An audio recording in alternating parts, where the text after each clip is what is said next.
Thank you. I wish my husband had been here to hear that introduction. Maybe I wouldn't have to go home and do his laundry tonight so we can leave on a trip tomorrow. But it's such a pleasure to be here.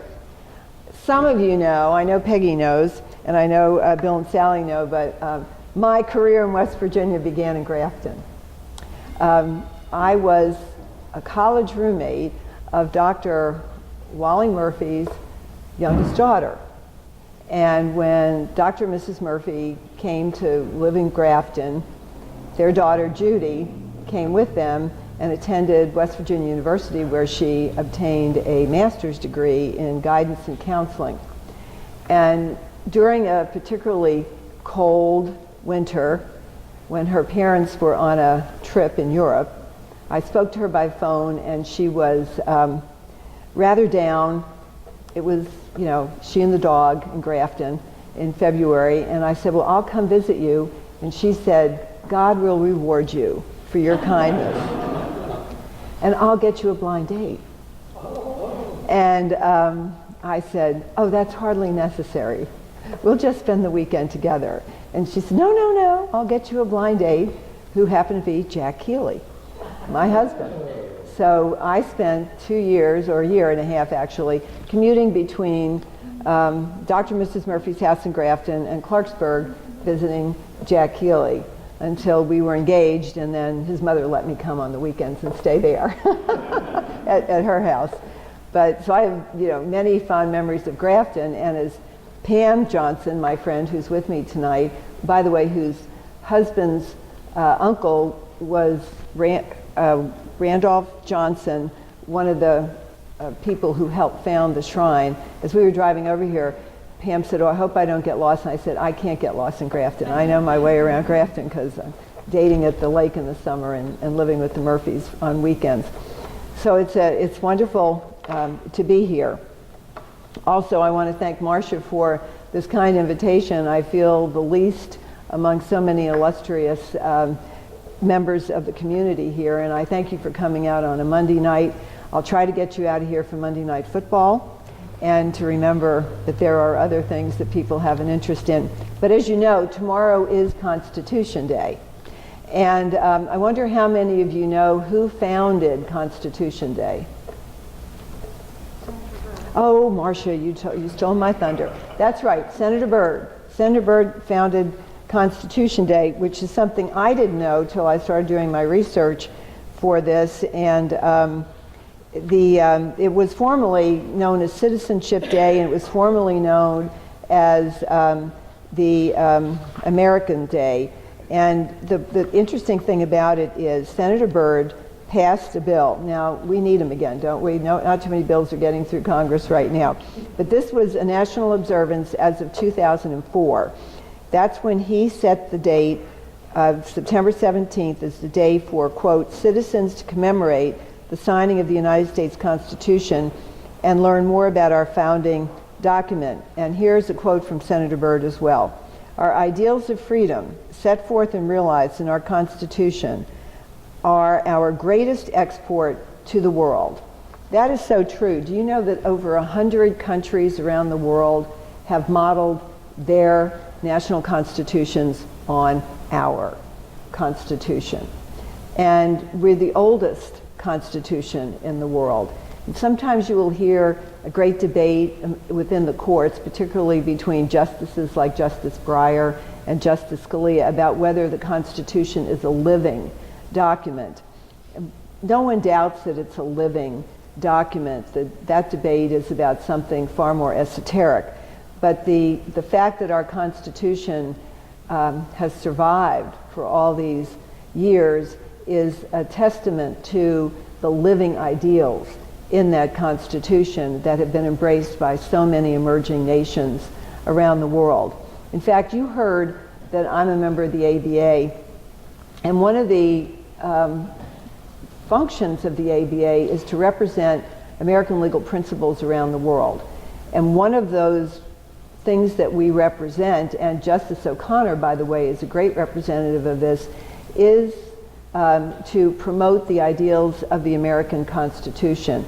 And she and other illustrious judges have traveled around the world to help national parliaments and congresses to draft and establish their own constitution.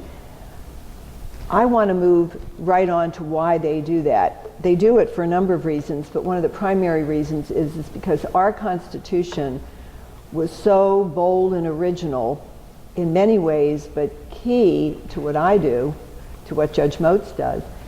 It established an independent judiciary. Now you say, what's the big deal about an independent judiciary? Well, candidly, it's a very big deal.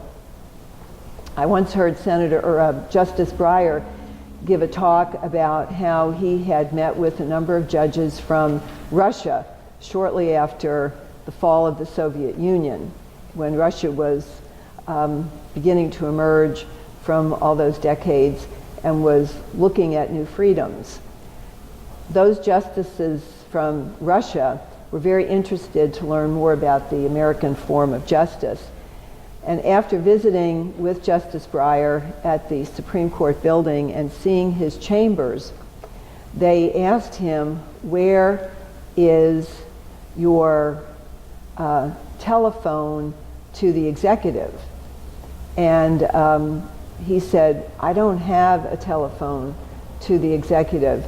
And he said, they said to him, you mean the White House doesn't call you and tell you how to decide your cases? That is what they do in Russia, all right? So embedded in our United States Constitution is this wonderful principle of the independence of the judiciary. Now in Europe, that is not the case. We don't have a parliamentary system of government. In Europe, and I've met with both law students and judges from Europe, you pick your track for your legal career. If you want to become a judge, then during your legal studies, you will study to become a judge. And you will start out at a lower administrative level until you may work your way up to become a trial judge or perhaps an appellate judge. But that's a conscious decision that is made, and you are appointed by the executive to these positions. Now, in the United States, you'll say, well, okay, Judge Keeley, doesn't the president appoint you? Yes, the president does appoint me, but there's a big difference. It's with the advice and consent of the Congress, or the Senate, actually. But after that, any federal and state judicial officer is separate and distinct from the executive branch and the legislative branch. You can't get a phone call saying, here's what you need to do at this case.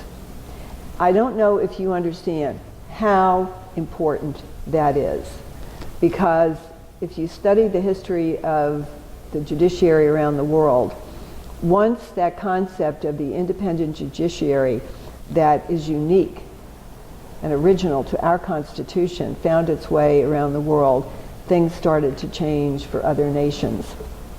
So I don't know how many of you were aware of that, but we take our independence of the judiciary, which is Article 3 of the Constitution, for granted.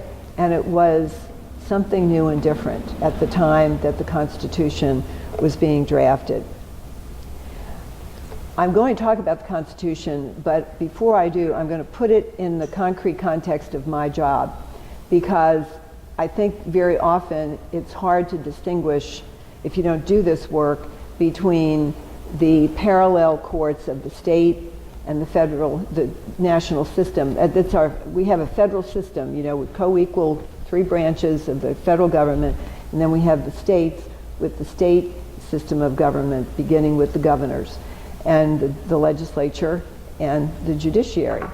So they look like each other, but they're very unique and different. Our Constitution only covers the federal branch of government. How many know Article 1? Article 1 is the legislature. Article 2 is the executive, that would be the president. And Article 3, the judiciary. Does anyone know what courts are actually created by the Constitution? The Supreme Court is actually the only court that's mentioned in Article 3 of the Constitution, and such inferior courts as the Congress may create. But the Judiciary Act of 1789 created what are called Article 3 judges. That would be the appellate judges who sit on the circuits of the United States, and the district judges such as myself who do the trial work in the federal district courts. If you think about our American judiciary on the national level, think of a triangle. And at the bottom you have the district judges under Article 3. Moving up to the middle of the triangle, you have the circuit or appellate judges. And there are actually 12 appellate courts in the United States, all of which send cases to the one Supreme Court of the United States. The Chief Justice of the United States has the responsibility of administering the courts of the United States. Now that concept isn't in the Constitution. The Constitution just kind of said, go do this judge thing. But William Howard Taft, former President of the United States and great executive mind, became Chief Justice of the United States after losing a second presidential election. And he, as Chief Justice, said, we've got to make this system work better. Because in the beginning, the justices were riding the circuit and hearing appeals from the district judges. They really didn't have appellate courts. And by the time you get to William Howard Taft at the beginning of the 20th century, it's very unwieldy. And so he organizes the judiciary, and he actually creates an administrative body called the Administrative Office of the Courts, which we sometimes think we have to remind, you're not the judges, we're the judges. But right now, in a time of sequester and great financial crisis in our country, the Administrative Office of the Courts is candidly keeping us all afloat and helping figure out how we can keep the courthouses open and pay the legal officers, such as the magistrate judges and bankruptcy judges who are Article I judges created by Congress, not by the Constitution. And so they're through the executive branch, although once they're appointed, they don't answer to the the legislative branch, excuse me, they don't answer to the legislature. But we have a financial crisis right now that candidly is very frightening. Today I received a letter I never thought I would receive, and it was signed by the judge who heads the Administrative Office of the Courts, and it said, all Criminal Justice Act payments to defense counsel who are appointed are suspended until at least the beginning of October, if not beyond, until Congress decides how we're going to handle the financial matters of our country. We have looked at furloughs, we have looked at layoffs. Fortunately, at the judiciary level, we haven't had to do that yet, but that is rapidly becoming a possible reality. We've had to suspend all improvements to our IT because we don't have the money to do that and pay salaries. And so right now we're trying to manage those very serious questions of budget in a way that keeps the courthouse doors open. The marshals who are legislatively tasked to protect the judges and the court buildings are facing the same kind of crisis. They're executive branch people. The United States Attorney's Office, the Federal Public Defender's Office are all facing the same problem. So now lawyers who were appointed by judges such as myself to represent defendants and have incurred expenses and time will not be paid, and we don't know for sure when they will be paid until after this budget crisis is resolved. That I'm telling you about, not because I have an opinion one way or the other, but I want to bring to you the concrete reality that this affects perhaps neighbors, friends, and it's something that ultimately we hope Congress will be able to resolve. the budget crisis also affects probation and pretrial services. In the federal system, those are the they're really types of law enforcement officers who keep track of and careful monitoring of our pretrial detainees and also those who are on bond. And then after someone is convicted in the federal system and serves their sentence, they come out and are put on, not parole, because we don't have parole in the federal system, but on supervised release. And supervised release requires drug testing, reporting, try to get a job, living in a stable environment, all these kinds of things. But the fiscal crisis is impacting our ability to keep these employees, all of them, and also to provide them with the means necessary to continue to do their jobs effectively. So, we do have a crisis there. All right, let me move from that to perhaps some more interesting topics, because I know our time is limited tonight. In researching for today, I did find some interesting facts that I thought that I would like to pass on to you. The fact of the matter is, I'm a former history teacher, so constitutional trivia is kind of interesting to me. But I wondered how many of you know that there are misspellings in the Constitution. I never knew that. Did you all realize that? The last time you sat down and read the original document? Did you know that? The most glaring is the spelling of the state of Pennsylvania, which is actually spelled in the Constitution P-E-N-S-Y-L. No, that's the right spelling. I don't know how they misspelled it. But it was misspelled, and it's never been corrected and obviously for the original, but most people don't know that. The Constitution had originally 4,400 words in it, not a lengthy document, and after the addition of the Bill of Rights, it was only 7,600 words, I think. So not a tremendously long document. And you think about the most powerful documents in our nation's history, they're not wordy. They don't go on forever. The Gettysburg Address, need we go any further? You know, Lincoln's Gettysburg Address is one of the shortest speeches ever, and yet one of the most powerful. Well, the same thing for the Constitution. Some other facts that I thought were interesting was that the Constitution was not signed by Thomas Jefferson. I think we all just assume, since he was part of it all, that he signed the Constitution. And the reason isn't that he opposed it. Obviously, he did not. He penned the Declaration of Independence, which is on which the Constitution is based. But he was in France at the time when the Constitutional Convention took place.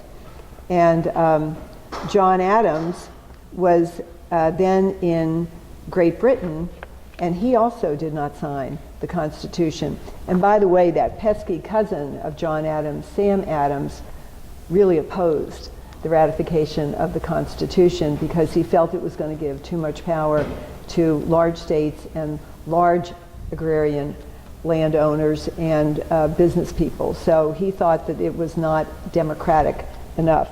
By the way, Benjamin Franklin was asked to describe what this government was going to be, and his quote was, "It's going to be a republic if you can keep it."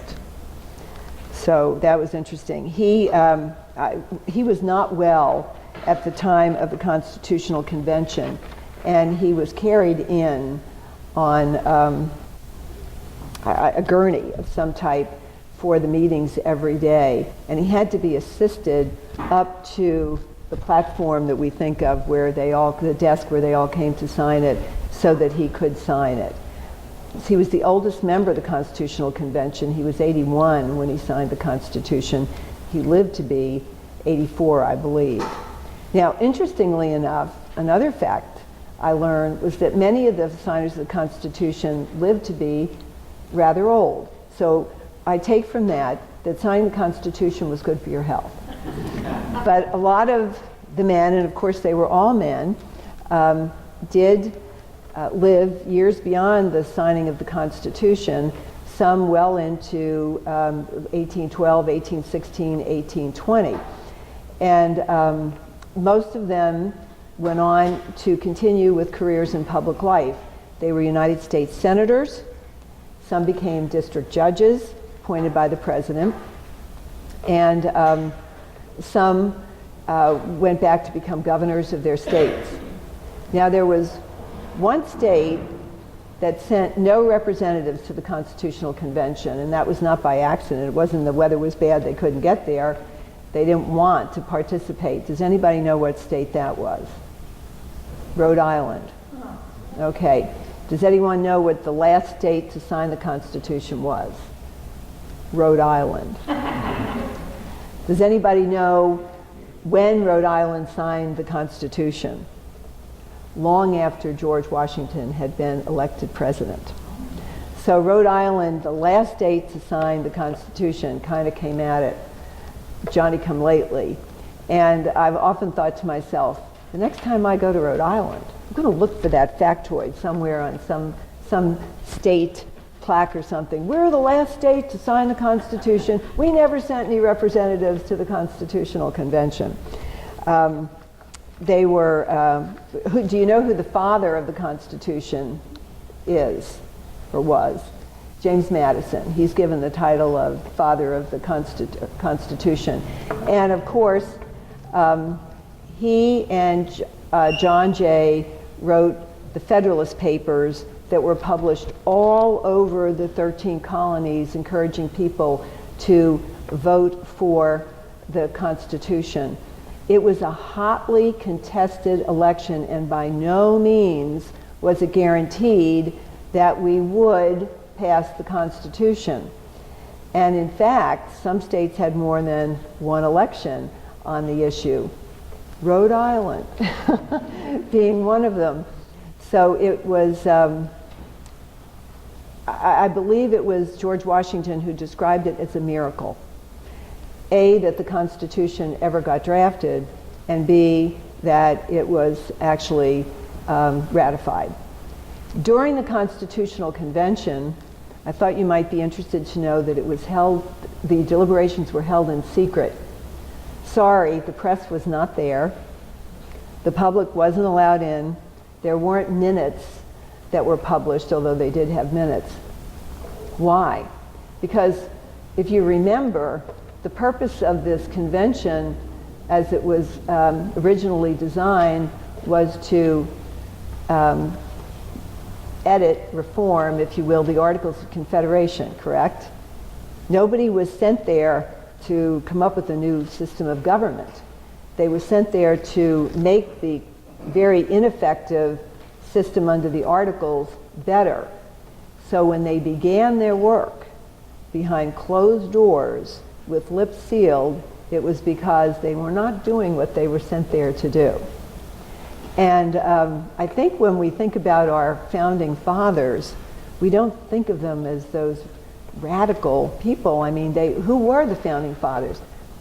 Very prominent businessmen, very large plantation owners from the South, wealthy people. There were only a few who were actually small farmers, although the country itself was 90% small farms. And most of the people in the country worked on small farms. But the people who wrote the Constitution didn't necessarily represent that economic model. And I've often thought, and I wonder if you would, where would we be if this had all been done under the sunshine of open governmental proceedings and with a lot of public comment? Perhaps the history of our Constitution gives us pause to think that what is perhaps not popular at the moment might necessarily be something that was very good because it set our country on the course of great expansion and success. just another little point, because we're having this great debate nationally, aren't we, about secrecy and taping and monitoring our telephone calls and all these other things. These were not things that were ever thought of by our founding fathers, but of course they embedded in the Constitution principles of individual freedom on which we base our debate today, right? This is how we look at these questions in light of what was said in 1789 in this incredible document that we call our Constitution. A couple of other facts that I would pass on to you. When Benjamin Franklin died in 1790 at age 84, there was no more popular person in the United States.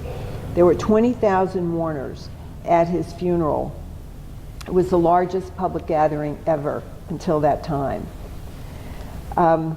Also, when I just thought I would point out to you, when they had that first election on ratification in Rhode Island, it was in 1788, and the vote was 237 in favor and 2,945 opposed. Can you think why? There probably weren't a lot of plantations in Rhode Island. There probably weren't a lot of large business enterprises in Rhode Island. And I haven't researched it, I just have the sense that this was something that the local person, whether small business owner, farmer, or whatever it may be, and in that case probably a lot of fishermen as well, were not terribly in favor of. I think tariff was probably a big issue too. So I had circled another couple of things I wanted to point out here. The median age in the United States at the end of the 18th century, when our Constitution was ratified, was, are you ready for this? 16. 16. And today it is 34. So we're actually a much older country today than we were at the time of our founding. And 19 of every 20 citizens lived on the land, not in the city. And 70% of the land was worked by the owners.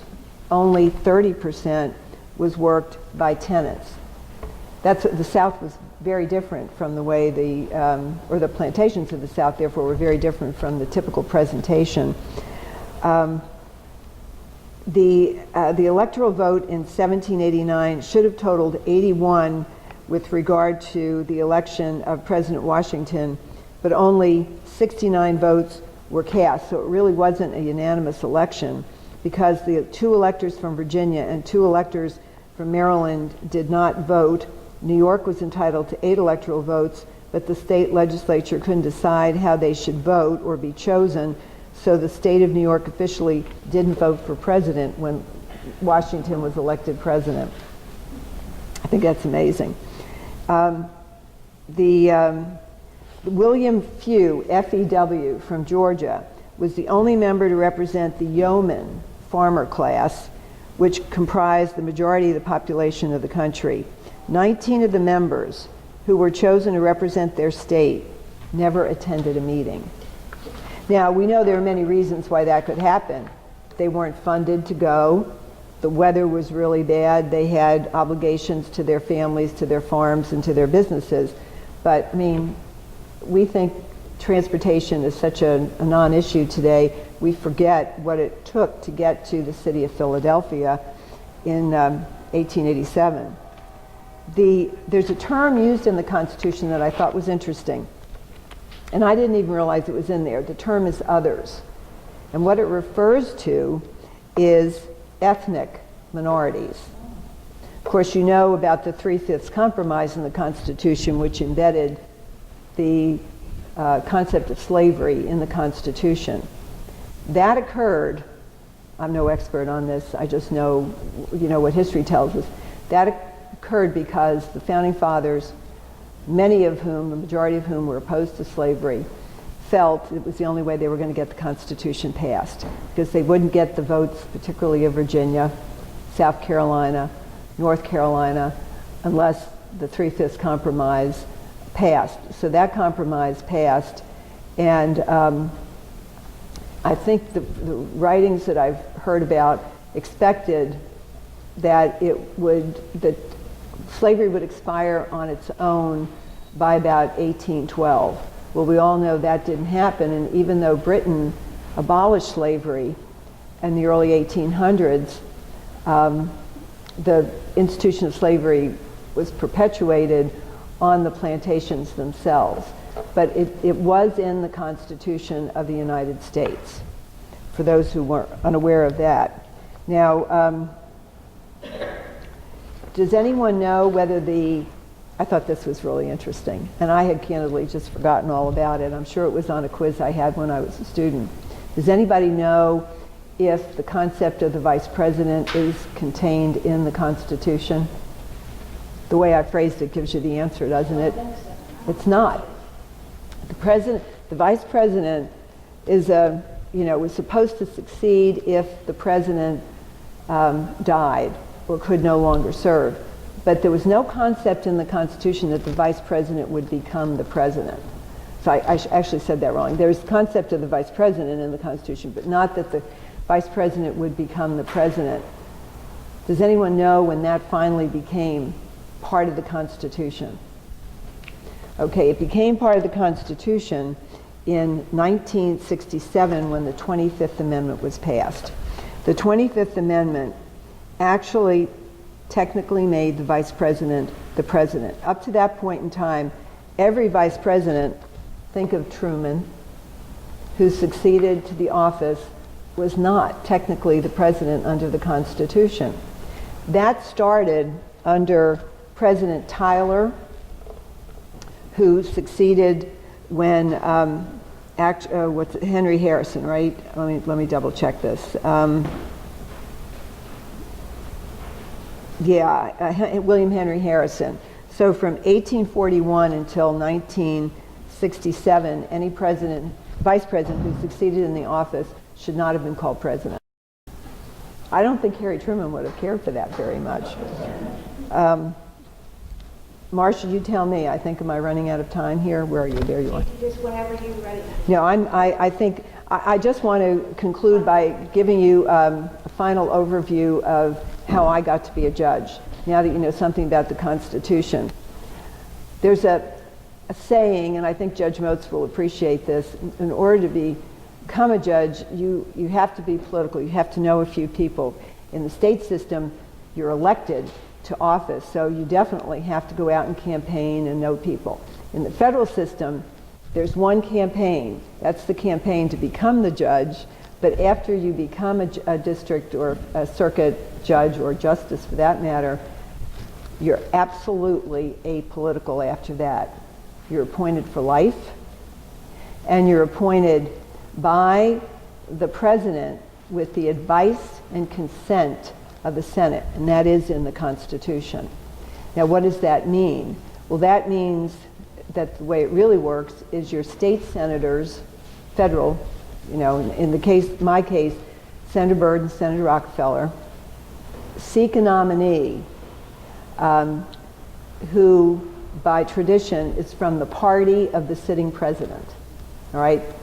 And at the time I was appointed in 1992, that was the end of George H.W. Bush's presidency. He didn't know it at the time, but the election was in November. But I was nominated to the Senate by President Bush, but I could not have been nominated without the support of Senator Byrd and Senator Rockefeller. So it was a bipartisan situation. I had to go to the Department of Justice, the Office of the Attorney General, and sit through interviews. Every president does it differently, but President Bush received the recommendation of the Attorney General, and then if he accepted it, he called you personally. So I have this great story about being called by the White House to say, President Bush is going to call you to tell you that he is sending your name up Pennsylvania Avenue to the Senate. And I was like, okay, when is that going to happen? And they said, we can't tell you exactly, we can only tell you the day. So I go marching down the hall. I was at Steptoe and Johnson in Clarksburg and said to my secretary, blah, blah day, President Bush is going to call me. What? I said, well, I can't tell you when, but President Bush is going to call me. So I said, that means neither you nor I can have a cup of tea, a cup of coffee, or a glass of water, because I do not want to be in the bathroom when he calls. It was late in the day when he called. My husband, Jack, had told our daughters, 3 of them, and 2 very small at the time, that I was going to receive a phone call from the president. So of course they immediately assumed that he was calling the House. And then they started the great debate over who would get to answer the phone. Like it was going to, this is before we knew who was calling. And he called at my office, so I came home and I said to Jack, I don't know how we're going to tell the girls. He said, let me take care of it. Now, I know Bill and Sally Harmon know my husband. He's a great jokester. So the next morning at 7:30, before they left for school, the phone rang, and he ran to answer it, and he said, who's calling? The president? And I knew nothing, because he knew I would give it away. So the girls came running, and he said, well, just a minute. Some people here want to talk to you. And my Kate got on the phone and said, hello, Mr. President, this is Kate Keeley. I'm Irene Keeley's daughter. I just wanted to say hello. And this person at the other end responds appropriately. And when she got off the phone, she looked at my husband, Jack, and she said, that sounds an awful lot like Denny Elbin, Dad. Denny Elbin was my husband's foreman, superintendent actually. And I've never gotten over that, because the girls were waiting so anxiously for the president to call our house at 7:30 in the morning. But not many presidents made the effort to call their nominees. And when that happened, you knew your name was going up to the Hill. But he also said to me on that call, Mrs. Keeley, once I send your name up, I'm afraid I won't be able to help you. I don't have a lot of fans up in Congress right now. Now, this wasn't his son, this was President Bush, 41.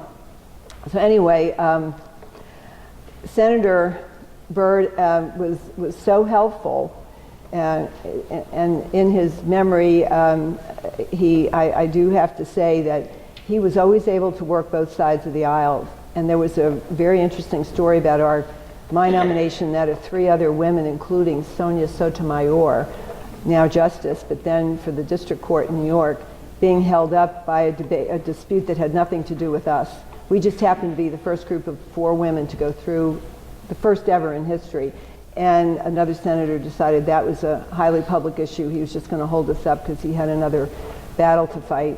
And Senator Byrd had the stature to broker a deal, because but for him it would not have gone through, I don't feel. And prior to that, though, Senator Rockefeller was so helpful to me. He actually went up to the Department of Justice and spoke with the Attorney General on my behalf, not something senators typically do, because there was a feeling in Washington I might not be a very good Republican. So, since I had bipartisan support. What can I say? But once you get that position, you never again dabble in politics. So people forget that, and they say, well, why couldn't you come to my rally, or how come I didn't receive a contribution from you? And the answer is very straightforward. I would be impeached if that were to happen, and that's where I'll conclude. If a federal judge serving a lifetime appointment by virtue of the Constitution of the United States does not behave appropriately, then the Constitution provides for impeachment, the same way the president is impeached. And we have had district judges who have been impeached, one of whom currently serves as a member of the House of Representatives from Florida. He was a district judge and was impeached, had to resign from office, but he ran for office and was very popular in his district and has served, I'm sure, with great acclaim since that time. Well, let me conclude by saying it's such an honor to serve you as a member of the federal judiciary in the United States. There isn't a day that goes by that judges, whether we're on the state court, like Judge Motes, or I on the federal court, don't understand that what we're doing is a public service, that we've been given this great honor by the people through a document as wonderful as the Constitution of the United States or the state constitution. And it's an honor that comes with a responsibility that weighs heavy on our shoulders.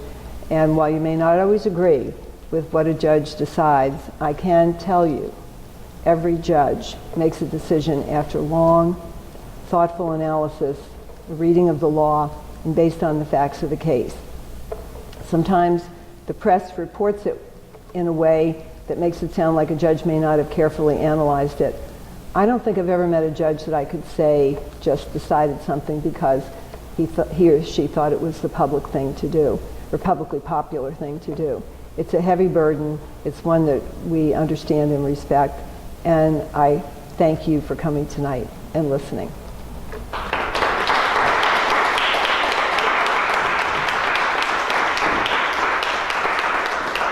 I'd be happy to answer questions, but I know it's late. You. There you go. Does anyone have any questions?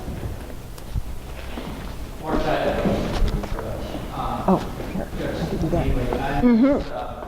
Recently, Senator Warren made a speech concerning the influence of corporate money on the judiciary system, specifically the Supreme Court. And I guess my question to you is, what is your primary concern when you think about our judicial system?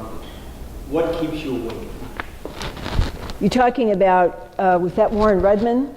So you said Senator Warren. I'm trying. Senator Elizabeth Warren. Oh, Elizabeth Warren. Oh, because that is a debate that's gone on for a long time.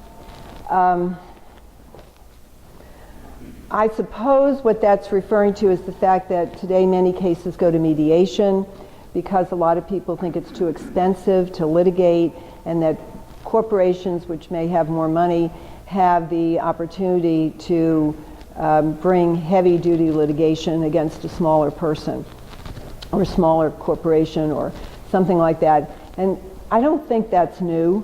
I think we've always had the idea that some people believe litigation is the way to manage problems and solve problems. I think the emerging concept today is it's too expensive, it's too unwieldy, and lawyers today, Judge Motes, I'd like you to join in on this, seem to prefer, if they can, to go, at least on the civil side, to use mediation as an alternative tool to resolve disputes. It's greatly debated.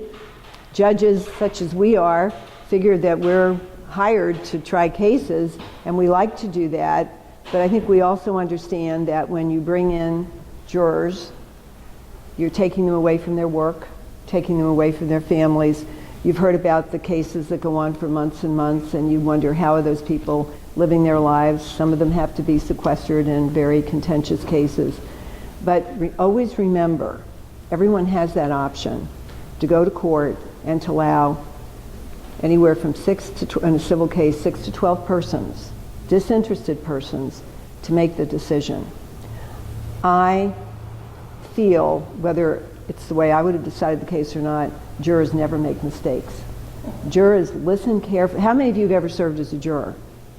Okay. You know you worked hard. You know that you received instructions, like a roadmap on how to analyze what you heard by way of evidence in the case. And I've gone into my jurors, I always talk to my jurors afterwards, and I've gone in and found them in tears. Not because they felt they made the wrong decision, but because they know they made the right decision, but it affected somebody's life. Okay? So I think that I haven't heard what Senator Warren said, but I don't think I agree. So I'm very proud of our system. I think it works. I do think that litigation can be very expensive and unwieldy. I'm not personally opposed to mediation because I think mediation helps people who are looking down a long, difficult, and expensive road of litigation to get the problem resolved sooner and perhaps effectively. Judge Motes, I don't know what you think about that. I agree completely. And incidentally, the motto on the Rhode Island license plate is Constitution State. I know. Is that amazing? I mean, now you know the truth. The rest, or no, wait a minute. As one of my favorite radio broadcasters said, that's the rest of the story. Anyone else? I'd be happy to. Yes. What type of cases Do I hear? get to your bench? Yes. The same kind of cases Judge Motes has, except for family law. We don't do any family law, and we don't do abuse and neglect. We have civil cases, including maritime cases and trademark, patent. I do patent cases because Mylan Pharmaceuticals, the third largest generic company in the United States, or world, excuse me, is located in Morgantown. And so when there's a dispute between Mylan and another pharmaceutical company, there's a patent suit is usually filed over the drug, and that will come to little old Clarksburg, West Virginia, because of the nature of the claim. We do antitrust, we do labor. You know, when I first came on the bench in the 90s, we were still having a lot of labor disputes, and I did, several strikes. Judge Maxwell, many of you would know who he is from Elkins, when he was on the bench for over 40 years. Judge Maxwell did a lot of labor disputes. That was the bread and butter of a district judge in West Virginia for a number of years. On the criminal side, Judge Motes and I would see very similar cases because there's what we call concurrent jurisdiction on, say, drug cases, a lot of drug cases. I wouldn't get a typical murder case like Judge Motes would get, but if it occurred on federal property, a prison, cemetery, national cemetery, a park, then I would have jurisdiction to hear a murder case such as that. One of the big differences between the state system and the federal system is the state system has what we call indeterminate sentencing and parole. The federal system has guidelines. We sentence you to a discrete period of time expressed in months, 292 months. Then you have to do the math, figure out how many years that is, followed by supervised release. But supervised release and parole have something in common. If you violate, we can send you back to prison. So the systems are extremely similar in that regard. And I can't tell you how much admiration and respect I have for the state court judges who do the abuse and neglect and the family law cases. That's a challenge. And we have now in the state system family law judges, but they still have appeals to the circuit court. And we also, as prosecuting attorney on the state side, we have United States attorneys. The big difference, circuit courts are one county or maybe two counties. I guess there are a couple that have three counties. In the northern, we have two districts in West Virginia, the Northern District and the Southern District of West Virginia. There are 55 counties in West Virginia.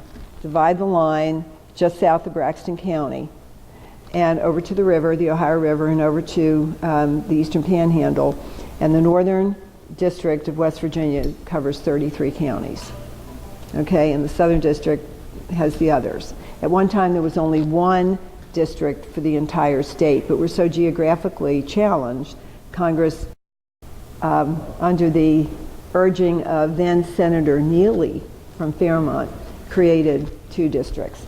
I go to the District of New Jersey to visit with fellow judges there, and it's so populous but such a small state. They go, how do you have two districts? Well, I don't know. Maybe you just elect too many senators. Ours stay a long time. So that's the story on that one. Anyone else? Come visit sometime. You know, the courts are open. Everyone thinks you have to have a pass to get into court, and that's not true. Every one of our proceedings has to be open to the public, and you don't need permission or an invitation to come. So I welcome students. I see students here tonight. Be delighted to have you come down. You can call ahead of time, find out if there's a case going on. We're not busy 24/7, but we are usually in court during the week, most of the day, hearing cases. That's what our job is, and I'd be happy to have you come down. We also have court in Wheeling, Elkins, and Martinsburg in our district. Yours is in. I'm in Clarksburg. I'm in Clarksburg. So we've had a court in, oh, that's the final question. Do any of you know when the first district judge was appointed in West Virginia? Okay, ask yourself, when was West Virginia made a state? That's when we got our first district judge, who was John Jackson from Parkersburg, West Virginia. And he served for 40 years. So, and when I first came on the bench, it's just a personal fact, but I was soon after diagnosed with cancer. And praise God, I'm still here. And I like to think that this job is, while it's not easy, it's good for your health. So, all right. Thank you again.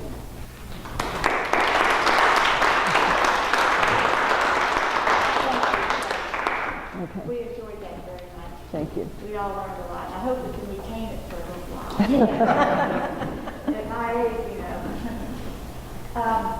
We have a presentation by Mr. Delphi from the county. That fell off.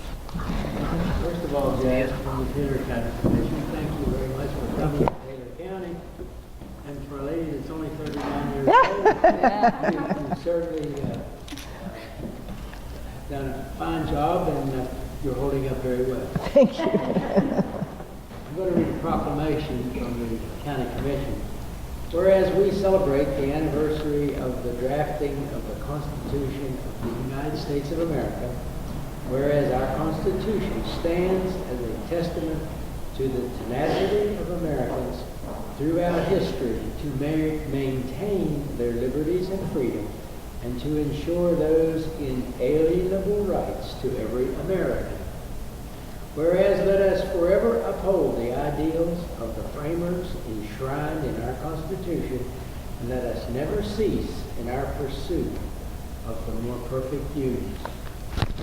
Therefore we, the Taylor County Commission and Taylor County Clerk, do proclaim September 16, 23, 2013 as Constitution Week.